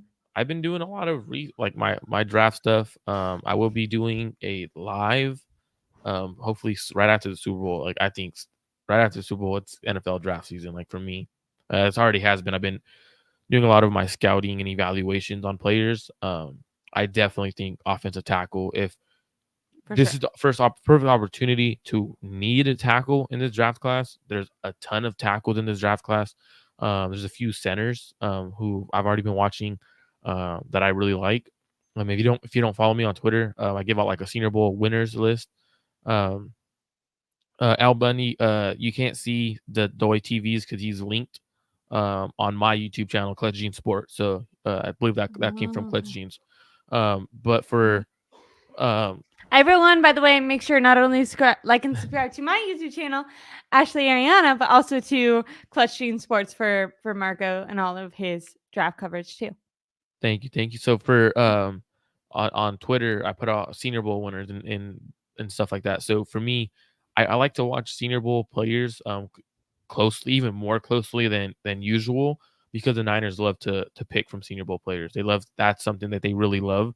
Um, So for me, I have a lot of players who won at the Senior Bowl. A lot of offensive linemen, offensive tackles. Senior Bowl class is really, really good this year. So that's definitely something that I'm keeping my eye on. But if it's not offensive tackle, I think depending on who's there at center, if there's a couple centers that are going to go first round. For example, the Jackson Powers from Oregon, if he's there at 32, 100% Niners better take him. Like that's just kind of like an obvious Kyle needs a center. But I think offensive tackle in this draft class is loaded in the first round. There's probably 6 or 7 going in the first round. And then after that, like after the first round, you have a few go early second. And then after that, it's completely like gone. Like it's like after the second round, there's a big drop off to like the 4th or 5th round. Okay, perfect. And then really quick before we go to Al Bundy did ask, or he stated, I'm really worried about that Steve Wilks doesn't have a specific game plan for Kelsey. Marco and I gave some strategies that we thought that Steve Wilks could potentially implement, bracketing Kelsey, making, putting either Ward on their second best offensive weapon, something like that. But I think him and I also both agreed that the number one thing that Steve Wilks can do, aside from like game plan specific, is just making sure that his players are playing with 100% effort. Stopping the run, stopping the Chiefs in general, going to be very difficult to do. But there is ways to do it. But the only way you're going to do it is if every side of the ball, offensive, defensive, and special teams, are playing with 100% effort the entire game. This cannot be a second half game, a first half game. We've seen a lot of those from the 49ers. We're going to need all sides of the ball to not only have good game plans, but good execution with their player side, because although this is maybe a struggling Chiefs team compared to past Chiefs teams, they're still the Chiefs. Their defense is incredible. They have Patrick Mahomes. When you have those things, it's going to be hard to beat them in the Super Bowl. But we definitely talked about that like an hour ago because this was really long. So, but I'm sure both Marco and I will cut it up too, and we'll post little more specific videos on that you can check if you don't want to try to go back and find it. But there should be like a little banner at the bottom if you do want to go through this live and find when Marco and I talked about that. And Marco did a good job at like kind of laying out what all that stuff means, because I had some more specific questions on it. So I really appreciated that. And I appreciated everyone in the comments today, everyone in the chat talking about all this. Marco, as usual, I always love these shows. I feel like we can talk forever. The time like flies by and I'm like, oh my God, like I could keep talking and have even more things. Someone said we need to double Taylor Swift. I have lots of thoughts about the Taylor Swift stuff also that I could talk about forever. But I think a lot of the comments about her are a little bit sexist and dumb. I don't mind seeing her on TV. I hope they show her as many times as they can. Yeah, Like yeah. who cares? But They show I think celebrity. that They show celebrities all the time they show on celebrities TV. all So the it's like time. The NFL is an entertainment product. Like when we're talking, like it's you or I, or even the people who watch these types of things, like we're huge football fans. Most people that watch football watch it so much more casually than this. They think about it so much more casually. So the NFL has to put Jay-Z, Beyonce, Taylor Swift, if she's at a lot of games, she's going to be shown more. It's kind of like Drake when he goes to an NBA game, they're going to show him. Like these things are television products, are entertainment products. My mom is someone who's not huge in into the NFL, but it'll just be on in the background. So if she's in the kitchen, she'll kind of watching the game, kind of knows what is happening, kind of doesn't. And then if she sees Taylor Swift on the screen, she might be like, oh, cool. Like it's just going to grab someone's attention for a second. The Super Bowls for the freaking or Super Bowls, commercials for the Super Bowl are hundreds of millions of dollars because people want to be entertained even when the ball is not being played. So I understand it from like people who are really into the football X's and O's, but we have to understand that unfortunately that is like kind of a minority of people that watch the NFL in general, is people who like very like, not most people don't, care about all 22 or exactly what's happening, and they watch it much more casually. So people like that are going to be, held for another second longer if there's a superstar on the sideline. But yeah, I'm gonna end this because I'll talk forever about it. But everyone go like and subscribe to Marco. Like I said, I always have the best streams with Marco. This one's almost 2 hours, and if I didn't cut myself off, it would definitely be 2 hours.